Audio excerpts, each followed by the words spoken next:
ধানের শীষে ভোট দেবেন ইনশাল্লাহ। আগামী 12 তারিখ সকাল সকাল যাবেন, ধানের শীষে ভোট দেবেন। সবাইকে নিয়ে ভোট কেন্দ্রে যাবেন, ধানের শীষে ভোট দেবেন ইনশাল্লাহ। 12 তারিখ ভোট কেন্দ্রে যাবেন, ধানের শীষে ভোট দেবেন ইনশাল্লাহ। এখনো অনেকেই ষড়যন্ত্র করছে। আপনার বিপক্ষ দল যারা রয়েছে তারা ইসলামকে ব্যবহার করছে, ধর্মকে বিক্রি করছে। তারা ভোট জালিয়াতি করার জন্য ঘরে ঘরে থেকে গিয়ে এনআইডি নাম্বার নিচ্ছে। তারা টাকা দিয়ে বিকাশের মাধ্যমে তারা ভোট কেনার চেষ্টা করছে। এই ধরনের বিষয়গুলো যদি আমরা যদি কঠোরভাবে দমন করতে পারি, তাহলে আমি বিশ্বাস করি যে সাধারণ মানুষ স্বতঃস্ফূর্তভাবে তারা ভোট প্রদান করার জন্য প্রত্যেকটি কেন্দ্রে আসবে।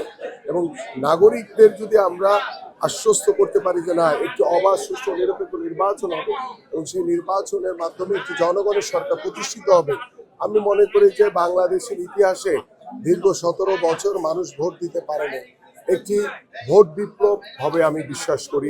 পরিপূর্ণভাবে একটি গণতান্ত্রিক বাংলাদেশ এবং পরিপূর্ণভাবে আমরা 24-এর গণঅভ্যুত্থানকে ধারণ করে আমরা সর্বাত্মকভাবে চেষ্টা করছি যে একটি অবাধ, সুষ্ঠু, নিরপেক্ষ নির্বাচনের মাধ্যমে যাতে আমরা আমাদের এই 12ই ফেব্রুয়ারি ত্রয়োদশ জাতীয় সংসদ নির্বাচনটা যাতে অনুষ্ঠিত হয়।